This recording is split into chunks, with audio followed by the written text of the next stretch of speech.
Alhamdulillah, quand tout va mal, quand tu es noyé par les soucis, les problèmes, les angoisses, retiens cette parole-là. C'est un remède divin et prophétique. Une seule parole. Si tu la prononces en saisissant le sens de cette parole, bien sûr, et en ayant une certitude complète qu'Allah subhanahu wa ta'ala te délivrera de tes soucis, de tes angoisses, et tout ira mieux, Wallahi wa rabbil Ka'ba wa tallah, tout ira mieux. C'est une question de certitude, de conviction et de compréhension. Il faut comprendre et saisir cette parole-là. Une seule parole très simple. Cette parole est mentionnée dans le Coran et dans la sunna du prophète sallallahu alayhi wa sallam. Cette parole a été mentionnée par un grand prophète, Yunus alayhi salam, lorsqu'il a été avalé par le grand poisson, la baleine. Il s'est retrouvé dans l'obscurité et il a mentionné cette parole-là, qui réunit trois éléments très importants. Et quand il a mentionné cette parole-là qui réunit ces trois éléments, Allah tabaraka wa ta'ala l'a délivré. Allah subhanahu wa ta'ala l'a secouru et il est passé d'une étape d'angoisse, de tristesse à une situation de délivrance et de joie et de bonheur. Allahu Akbar. Allah fait ce qu'il veut. C'est facile pour Allah quand il veut quoi que ce soit. Il dit kun fayakun, soit et c'est. Quelle est cette parole? Allah l'a mentionnée dans le Coran. La ilaha illa ant. Subhanak. Inni kuntu min al-zalimin. Allahu Akbar. Traduction du sens, il n'y a de divinité digne d'être adorée que toi, ya Allah.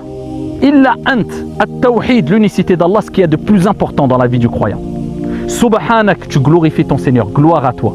Inni kuntu min al-zalimin, tu reconnais ta petitesse, tes défauts, tes défaillances, tes déficiences.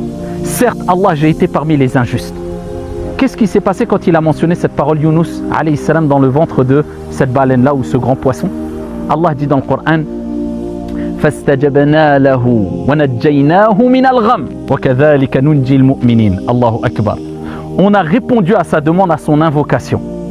Et on l'a délivré, on l'a secouru, on l'a délivré de son angoisse, de ses soucis. Et c'est ainsi qu'on secourt, qu'on délivre les croyants. Allahu Akbar. Et le prophète sallallahu alayhi wa sallam, dans le hadith rapporté par At-Tirmidhi et d'autres, il dit il n'y a pas un croyant qui mentionne ce dhikr-là, cette parole-là, et qui invoque son Seigneur tabaraka wa ta'ala sans qu'Allah azza wa jal accepte sa demande, son invocation. Mais il faut comprendre ce que renferme cette parole-là.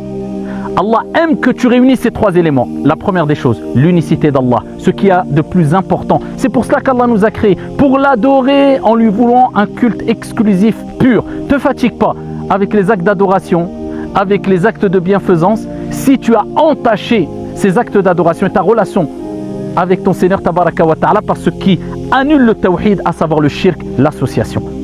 Tu vas chercher secours au lieu d'aller le chercher auprès d'Allah azza wa jal, auprès des gens qui utilisent des moyens détestés par Allah et son messager, comme les sorciers, comme les voyants, comme les gris-gris, etc. Si quand tu as des problèmes, au lieu de frapper à la porte de ton Seigneur avant tout, mais pas que, mais avant tout, tu vas tout de suite demander l'aide à la créature faible, au lieu de demander au Créateur, tu as une déficience dans ton tawhid. Si tu n'as pas compris qu'Allah azza wa jal pardonne tout s'il veut, sauf al-shirk, l'association. At-tawhid, dit avec le cœur et avec la langue. La ilaha illa ant. Il n'y a de divinité digne d'être adorée que toi, ya Allah. At-tawhid. Ensuite, subhanak, tu glorifies ton Seigneur tabaraka wa ta'ala. Et quand tu dis subhanallah, tu reconnais qu'Allah subhanahu wa ta'ala est exempt. At-tanzih min kulli naqsin wa aib. Tu reconnais qu'Allah est exempt de toute imperfection, de toute défaillance, de tout défaut. Subhanak, gloire à toi, ya Allah. Et ensuite tu reconnais tes erreurs.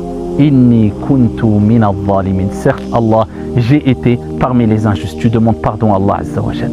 À ce moment-là, quand tu réunis ces trois éléments, en les prononçant avec ta langue, mais aussi avec ton cœur et avec une bonne compréhension, eh bien, Allah azza wa jal te délivrera de tes problèmes. Eh bien, tu es dans une situation où tout va mal, tout ira mieux bi'idhnillah azza wa jal. Et c'est pour cela qu'il faut répéter beaucoup cette parole. Pas qu'une fois, pas que deux fois, pas que trois fois, beaucoup. Et de jour comme de nuit. Et tu verras que tout ira mieux bi'idhnillah azza wa jal. La ilaha illa ant. Subhanak inni kuntu min al-zalimin. Qu'Allah nous délivre toutes et tous des problèmes et des soucis. Et nous remplace nos situations pleines de difficultés par une délivrance et une joie. Amin ya rabbal alamin.